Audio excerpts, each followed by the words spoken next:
बियाट यानी BSF institute of adventure and advance training, जिसका नारा है शक्ति दुर्दगमेच्छ शक्तया आगच्छति,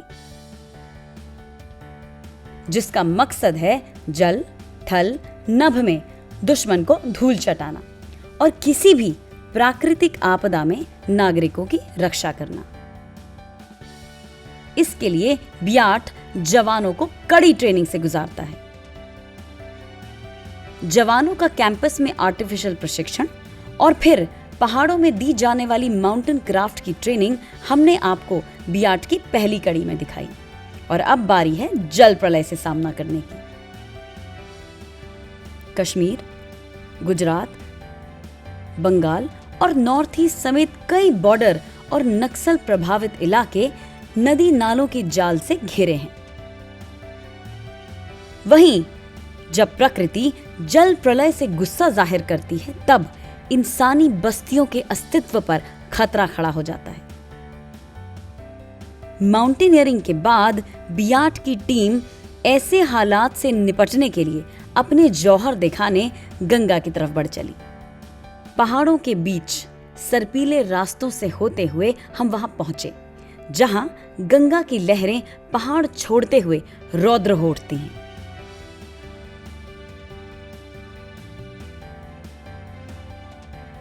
उफान मारती नदी में बियाट के जवान एक्वेटिक ट्रेनिंग के जरिए सर्च एंड रेस्क्यू ऑपरेशन की प्रैक्टिस करते हैं। हमेशा की तरह मैदान में उतरने से पहले बियाट की टीम ने पूरी तैयारी की और सुरक्षा के लिहाज से मुझे भी पूरी तरह से तैयार किया।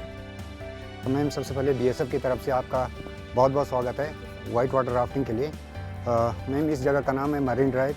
हम तकरीबन यहाँ से 22 किलोमीटर नीचे डाउन रिवर जाएंगे नीम बीच तक। यहाँ से तकरीबन 7-8 रैपिड्स पड़ेंगे जो ग्रेड 4+ तक का मैक्सिमम रैपिड है। First of all safety about you, आपके सेफ्टी के बारे में आपने ये हाईली बॉयंसी लाइफ जैकेट पहना हुआ है। इनकेस अगर आप पानी में गिरते हैं, आपको तैरना आता है चाहे नहीं आता है, ये आपको फ्लोट करेगा, ठीक है। ये हेड आपके हेड को आउट ऑफ वाटर ही रखेगा।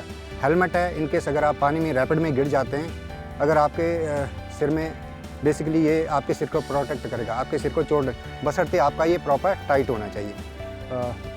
ये 16 long now safety about the raft, ये 16 फीट लॉन्ग राफ्ट है। इसमें 9 अलग अलग कंपार्टमेंट्स होते हैं। कभी क्या होता है, हमारा राफ्ट अगर किसी रॉक से हिट हो जाता है, पंचर हो जाता है, तो आपको घबराना नहीं है क्योंकि 8 चैम्बर सेफ है। मेन चीज़ है आपको बिल्कुल घबराना नहीं है, ठीक है। बाय द वे ये पूरा राफ्ट भी इसका हवा निकल गया तो आप बिल्कुल घबराएगा नहीं क्योंकि आपके पास लाइफ जैकेट है, ये आपको फ्लोट करेगा।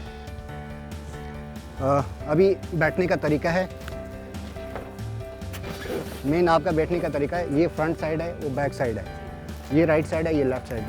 अगर हमेशा आपको क्या करना है, ट्यूब के बाहर बैठना है। हाँ, ट्यूब के बाहर बैठना है और पैर को आपने लॉक करके रखना है इस तरीके से, ठीक है। आपने पैर को लॉक करके रखना है। हाँ जी, हाँ, उस तरह बैठ जाएगा। हाँ, एक पैर को आप हाँ एक पैर को आगे, एक इस, ताकि आप जैसे रैपिड में बम्प लगेगा आप गिर नहीं सकते, ठीक है। यहाँ पे थोड़ा अनकंफर्टेबल होता है, लेकिन जैसे आप पीछे बैठेंगे बैक साइड में, तो यहाँ पे आपको कंफर्टेबल फील होगा, ठीक है। आपको एक पैर आगे एक पैर पीछे आपने लॉक रखना है, ठीक है। जैसे आप बम्प लगे तो आप गिर नहीं सकते हैं, ठीक है, समझिए।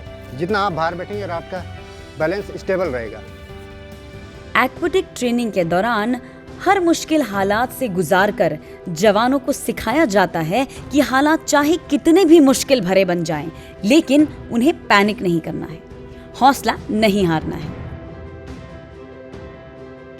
सिखाई गई बुनियादी ट्रेनिंग को अमल में लाते जाएं तो यकीनन जिंदगी मुश्किल हालात को मात दे पार निकल जाएगी। भारत माता की जय के साथ वो वक्त आ गया था जब राफ्टिंग के लिए मैं बियाट के ट्रेनिंग प्रोग्राम के तहत गंगा की लहरों में उतरने को तैयार थी। भारत माता की जय, भारत माता की जय, भारत माता की जय, बीएसएफ की जय, बीएसएफ की जय, बीएसएफ की जय। गंगा मां के अमृत जल को सर पर छिड़क कर सीमा सुरक्षा बल की नौका में हमारी यात्रा शुरू हो गई। चंद पलों बाद हमारी नौका नदी के पानी में पहुंच गई। एक छोटी और 2 बड़ी नौकाओं का काफिला गंगा की धारा के प्रवाह में बढ़ चला।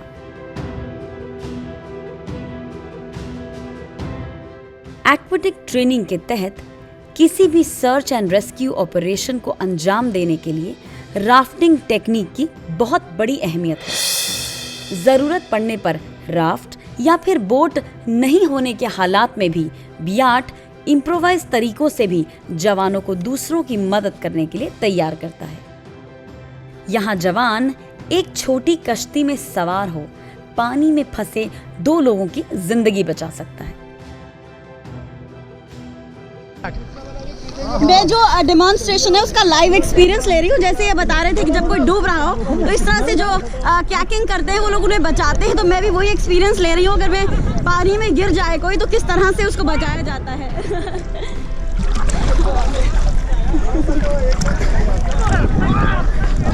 ये रेस्क्यू का एक तरीका, कैद से हम रेस्क्यू भी कर सकते हैं। इसी का आपके सामने एक प्रदर्शन दिखाया जा रहा है।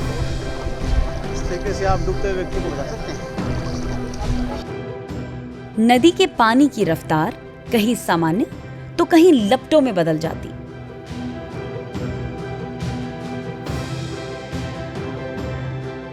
हमारे समांतर भारतीय सीमा तिब्बत पुलिस फोर्स और ट्रेनी आईपीएस अधिकारियों की राफ्टिंग ट्रेनिंग भी जारी थी।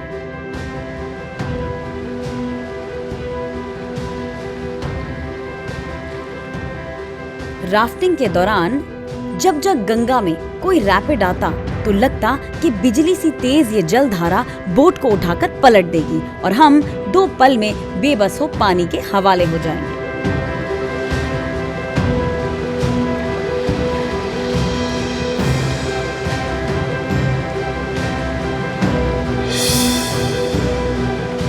शुक्र था कि उफनती लहरों के बीच से निकलते हुए मैं बियाट के ट्रेंड जवानों के बीच सुरक्षित थी, जो देशवासियों की सुरक्षा के लिए हमेशा तैयार रहते हैं।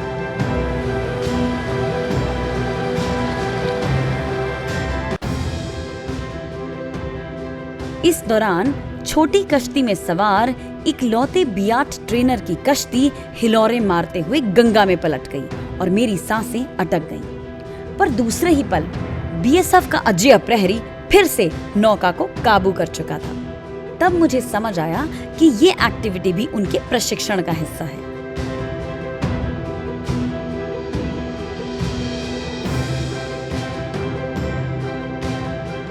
जलधारा सामान्य होने पर कुछ देर के लिए नौका का चप्पू मैंने भी संभाला।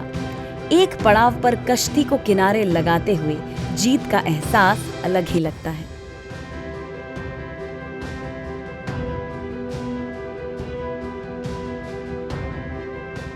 दुश्मन के बीच या कुदरती आपदा के वक्त अगर बचाव दल के जवानों के पास जल प्रलय में फंसे लोगों को बचाने के लिए कश्ती ही ना हो, तब क्या किया जाए? तो ऐसे हालात में बियाट की ट्रेनिंग कहती है कि जो भी आपके आसपास के संसाधन हैं, उन्हीं को हथियार बना लो। इसी बुनियादी शिक्षा का पालन करते हुए बियाट के जवानों ने गंगा नदी के किनारे मौजूद एक चारपाई और एक पॉलिथीन को मिलाकर एक नौका तैयार कर दी। दुनिया में उभरते खेलों में बीएसएफ हमेशा आगे रहती है। बचाव अभियान के साथ साथ यहाँ जवान खेलों के लिए भी तैयार होते हैं, जिसका नजारा हमें बियाट की टीम ने दिखाया। खेल से बढ़ते हुए इसी कड़ी की अगली ट्रेनिंग दूसरों की जान बचाने में इस्तेमाल होती है। कभी कभी दूसरों की जान बचाने वाले को अपनी जान बचाने के मिशन पर लगना पड़ता है। अगर पानी में बचाव दल की नौका पलट जाए तो उसे संभालने की कला हमने यहां देखी। जोखिम से भरे हर काम में लीडर के निर्देश ही निर्णायक होते हैं। एक्वेटिक ट्रेनिंग के दौरान नौकायान में शामिल सभी जवानों को अपने मुखिया के निर्देश पर एक साथ काम करना बेहद जरूरी है। टीम जब इशारे पे एकजुट होकर काम करती है तो बड़ी से बड़ी मुश्किल घुटने टेक देती है और मंजिल कदम चूमती है। फौज का एक नियम है, कोई साथी पीछे न छूट जाए। बचाव अभियान में इस बात का ध्यान हमेशा रखा जाता है। जब बचाव मदद के लिए बने संसाधन नहीं होते हैं तो बियाट सिखाती है कि किस तरह आसपास मौजूद चीजों से जिंदगी बचाई जाती है।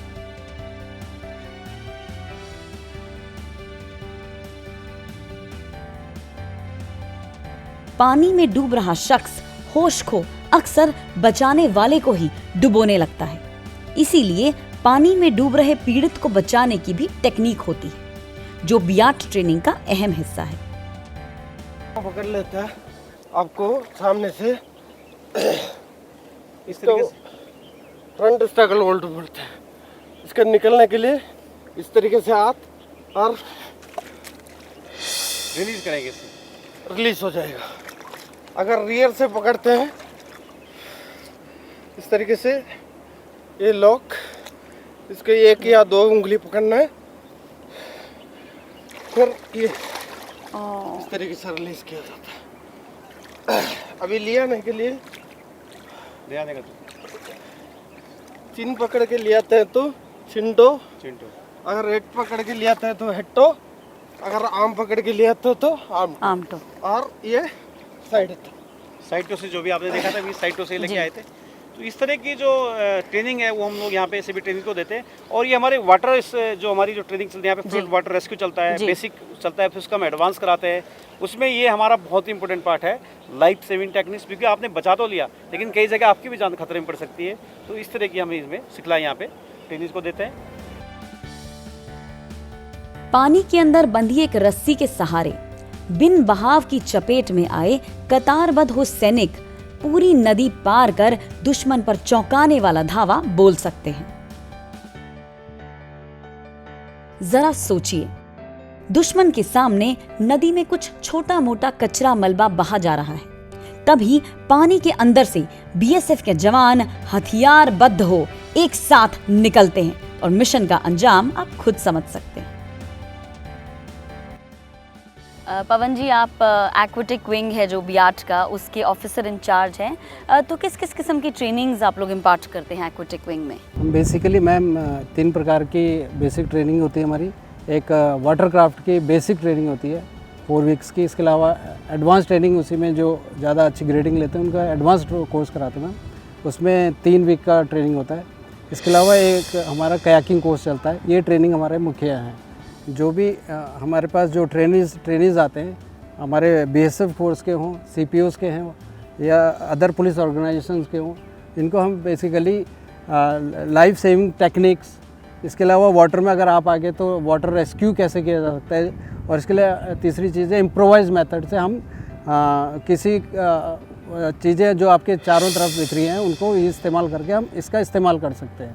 इस प्रकार की ट्रेनिंग कराते हैं, जिससे कि द टाइम ऑफ एनी कोई कैलेमिटी आती है या ज़रूरत पड़ती है, क्योंकि हम वर्दीधारी हैं तो हमें हर समय तैयार रहना पड़ता है। तो ये चीज़ें बेसिक आनी चाहिए। अगर आपके पास कुछ चीज़ नहीं है तो इस प्रकार से हम करने की कोशिश करते हैं। बियाट के इंस्ट्रक्टर्स की निगरानी में मैंने पहले एक सर्फ बोर्ड पर ट्रेनिंग करने की कोशिश की। पहले बैठकर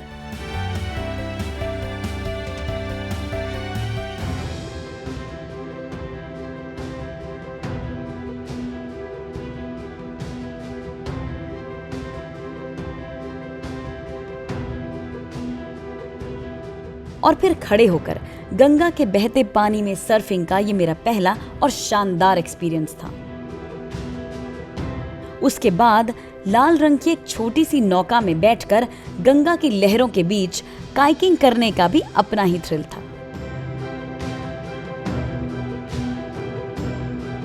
इस दौरान बियाट से एक्वाटिक ट्रेनिंग ले रहे पहुंचे आईपीएस प्रोबेशनर्स का पूरा ग्रुप हमारे सामने था और डेप्यूटी कमांडेंट दिनेश सिंह उन्हें ट्रेनिंग की बारीकियां समझा रहे थे। इसके बाद हम जा रहे थे पैराग्लाइडिंग के लिए, लेकिन बीच रास्ते एक पुल देखकर डेप्यूटी कमांडेंट दिनेश सिंह ने हमें बचाव अभियान से जुड़ा एक और नमूना दिखा दिया।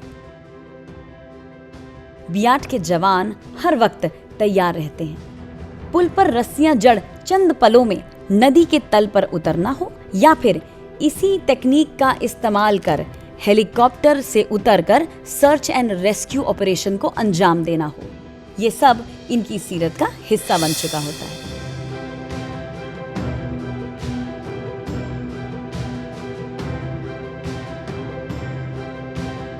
कहते हैं कई बार सुई वहां काम कर जाती है जहां तलवार फेल हो जाती है।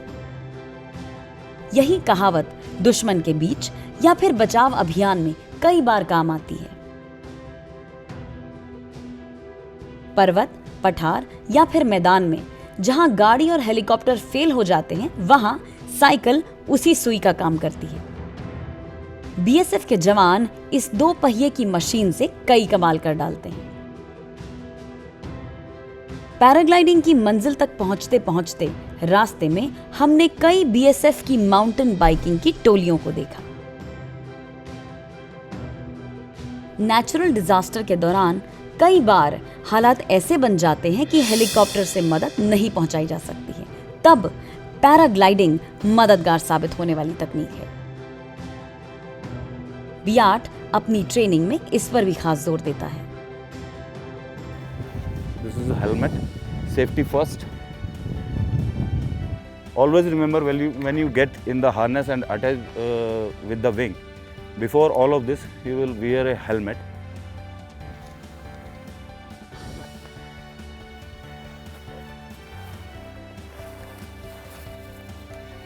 These are the shoulder straps.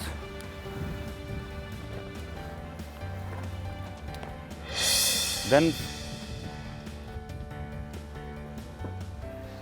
first we attach, always we attach leg straps, because leg straps assist a pilot to remain in harness during takeoff and during flying.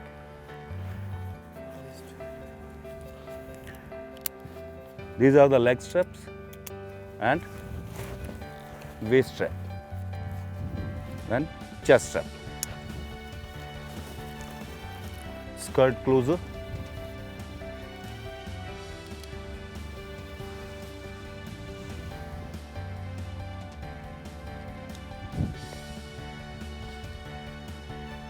okay. This is the speed bar which is attached with the wing. There are some gadgets like this is a variometer which assists a pilot during the flying to tell about the altitude, the direction, and in thermal that pilot in gain or in sync. When pilot goes in gain, then it will beep automatically, ta ta ta ta ta ta ta ta. Then it indicates that you are in thermal and keep thermaling and gain the height. Paragliding की पूरी तैयारी बताने के बाद बियाट trainer ने हमें ये भी बताया कि किस तरह ऐसे इलाकों में ठहरने का इंतजाम किया जाता है। पहाड़ और बर्फीली चोटियों पर ठहरने के लिए बनाए गए ये टेंट बेहद खास होते हैं। सरवाइव करने के लिए टेंट के साथ साथ उस वक्त मददगार तमाम उपकरणों की भी बहुत अहमियत होती है। किस तरीके से हम लोग जब माउंटेनिंग में जाते हैं या फिर किसी एक्सपीडिशन में जाते हैं या फिर ट्रैकिंग में, तो किस प्रकार से हम लोग वहाँ पे कैंपिंग करते हैं या नाइट ब्रैंड करते हैं, उसी का ये आपके सामने दिखाया गया है। एक ऊंची पहाड़ी पर हमारे पास जो टेंट है, these are called dome tents, यानी कि इसमें इस तरह का लाइट वेट होते हैं, इजी टू कैरी है जी। इसके अंदर हम 1 से लेकर 4 व्यक्ति को आसान से इसमें रुक सकते हैं। इसी तरह से 2 man tent, 3 man tent, 4 man tent होते हैं। आपके सामने जो दिखाया गया है 4 मैन टेंट है। इसके अंदर आप देखेंगे तो एक स्लीपिंग बैग रखा हुआ है, उसके नीचे मैट्रेस जो है नीचे आपका बेड का काम करता है। उसके ऊपर सोने के लिए जो स्लीपिंग बैग्स होते हैं, ये अलग अलग डिग्री के होते हैं, -10 डिग्री से लेके -50 डिग्री तक भी इसमें स्लीपिंग बैग्स आते हैं। यानी कि आप जो एवरेस्ट पे भी हम जो उसमें स्लीपिंग बैग में इस्तेमाल किया जाता है। और ये डिफरेंट टाइप का टेंट है, ये भी सेम डोम टेंट है। इसके अलावा ये 3 मैन टेंट आप देखेंगे और ये 4 मैन टेंट। इसमें जो हमारे जो उपकरण सामान में आते हैं, आप ये देखेंगे रक्सैक हमारे पास है। ये एवरेस्ट में जो हमारी टीम गई थी, ये जो हमारे आप देख रहे हैं दहाल, ये हमारे 2 टाइम एवरेस्टर हैं। तो ये इक्विपमेंट हमारा एवरेस्ट के टाइम पे इस्तेमाल किया गया था, जिसमें कि आईसैक्स आप देखेंगे, आईसैक्स है, ये वॉकिंग स्टिक है, ये रक्सैक के अंदर ही पूरा सामान आ जाता है, टेंट भी और मैट्रेस वगैरह सब उसी के अंदर जाके इसको चलते हैं। इसके अलावा जो हमारे जो माउंटेनिंग में आने वाले उपकरण है वो आपको सामने दिखाएंगे। सो इस तरीके से जो माउंटेनियर्स होते हैं, जो ऊपर ट्रैकिंग में जाते हैं, इस तरीके से हम लोग एक व्यक्ति इसमें लेट के दिखाएंगे। इसमें जो आप देखेंगे यहीं पे एक छोटा सा एक हमारा गैस का आप देख रहे हैं, ये जी छोटा एक मोटेन गैस होता है, इसी में खाना बनता है। और इस तरीके से हम इसमें अंदर अपना लेट सकते हैं आराम से। और ये हमारा जो आगे का स्पेस है, इसमें अपना सामान इत्यादि वगैरह रख सकते हैं। और अब बारी थी हवा से बातें करने की। बियाट ट्रेनर के साथ मैंने पैराग्लाइडिंग की उड़ान भरी।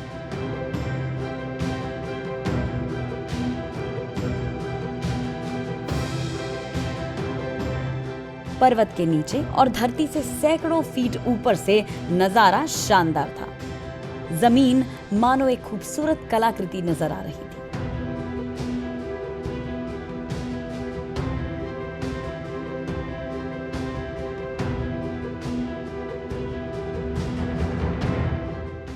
हमारे पीछे एक एक कर बियाट में ट्रेनिंग ले रहे ऑफिसर्स भी पहाड़ से जमीन का रुख कर रहे थे।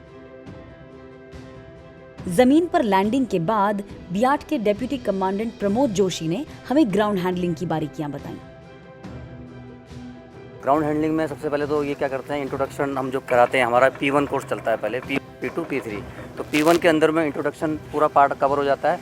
उसके बाद में KNOP जो इसका आप देख रहे होंगे, KNOP के बारे में पूरा डिटेल, इसको पैक अनपैक, उसके बाद में इन्फ्लेशन डिफ्लेशन, उसके बाद में फिर जो है ग्राउंड हैंडलिंग में इसको जो भी न्यू बिगनर्स होते हैं, बेसिक कोर्स करते हैं, तो उनको एक प्रैक्टिस दी जाती है कि कैसे उन्होंने एयर के अगेंस्ट में ऑन ग्राउंड में रहते हुए अब उसको ग्लाइडर को कंट्रोल करना है। क्योंकि यही जो कंट्रोल की प्रैक्टिस कर रहा है, यही वो जब रियल में जब टेक ऑफ लेगा तो उस वक्त ये सारी चीज़ें वो वहाँ कर पाएगा अच्छे से और एक अच्छा पायलट बन पाएगा। जी। पैराग्लाइडिंग की मोटर वाली कुछ और मशीनों से बियाट इंस्ट्रक्टर महेश प्रताप सिंह ने हमें रूबरू करवाया।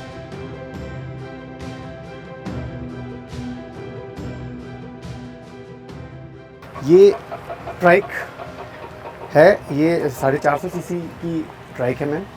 और क्या बोलते हैं, इसमें डबल सीटर है ये, इसमें टेंडम कर सकते हैं इसमें, और सोलो भी कर सकते हैं। बट सोलो के लिए सिंगल सीटर है ये, और डबल अगर आपने टेंडम करना है तो उसके लिए डबल टेंडम कर सकते हैं। इसमें जब हम टेंडम करते हैं तो इसमें 3 ब्लेड लगता है। इसका जो ये है क्या बोलते हैं प्रॉपलर है, इसमें 3 ब्लेड लगता है, अभी 2 ब्लेड लगा हुआ है। इसमें हम सिंगल फ्लाइंग कर सकते हैं ईजिली, और इसके लिए रनवे की ज़रूरत पड़ती है, और रनवे में इसको थोड़ा सा रन कराना पड़ता है। क्या एडवांटेज रहता है इसका, हम इसे क्यों इस्तेमाल करते हैं? इसको एक्चुअली में क्या, बॉर्डर और रिवराइन एरिया में हम इसको इसलिए इस्तेमाल कर सकते हैं कि अगर बॉर्डर एरिया में कहीं पे बाई चांस कहीं पे कुछ हो जाए, कोई हादसा हो जाए और वहाँ तक गाड़ियाँ नहीं जा पा रही हैं या रोड ब्लॉक हो रखी हैं, तो बरसात के टाइम में या उस टाइम में भी हम इसको फ्लाई करके वहाँ पे क्या बोलते हैं कुछ भी चीज़ ड्रॉप कर सकते हैं। वो मैम वो है पैरामोटर है, वो है फुट लॉन्च है मैम। ये इसके लिए रनवे की इतनी ज़रूरत नहीं पड़ती हमारे को। हाँ, इसमें क्या है, रनवे की इतनी ज़रूरत नहीं पड़ती, इसको ईजिली हम लोग उठाते हैं। इसका ज़्यादा वेट भी नहीं है जी, 15 केजी के करीब है इसका वेट। इसको तो इसको पहनकर आप लोग फिर हल्का सा रन करते हैं। एंड इसमें भी पीछे ग्लाइडर पैराशूट लगता है, ग्लाइडर लगता है, ग्लाइडर लगता है इसमें पीछे इसमें पीछे ग्लाइडर लगता है इसमें भी, और वो भी हार्नेस से इससे अटैच्ड होता है पूरा का पूरा। इसमें कैराबिनर लगे हुए हैं, इसमें अटैच्ड होता है। और जब हम फ्लाई करते हैं तो इसको क्या बोलते हैं, जो ग्लाइडर होता है इसको इन्फ्लेट करते हैं तो ग्लाइडर ऊपर आता है, उसको हल्का रनिंग करते हैं 2-3 कदम पे। हमारे को विंड अच्छी है तो ज़्यादा रनिंग की ज़रूरत नहीं पड़ती, और अगर विंड ज़्यादा कम है तो फिर थोड़ा रनिंग की ज़रूरत पड़ती है। मुश्किलें ज़मीन पर हों, जल में हों या आसमान में, बियाट के हमारे जवान हर मुश्किल को उसी की जुबान में जवाब देना बखूबी जानते हैं। सुरक्षा के लिहाज से इन जवानों की ट्रेनिंग का हर हिस्सा हम आपको नहीं दिखा सकते, लेकिन इतना जान लीजिए कि ये जवान हर हाल में अजेय हैं, अपराजित हैं। परिस्थितियां इनको डिगा नहीं सकती, हालात इनको मजबूर नहीं कर सकते, मुश्किलें इन्हें परेशान नहीं कर सकती, क्योंकि इनके दिल में हर वक्त एक ही नारा गूंजता है, और वो नारा है जय हिंद। देखते रहिए जय हिंद पारुल महाजन के साथ।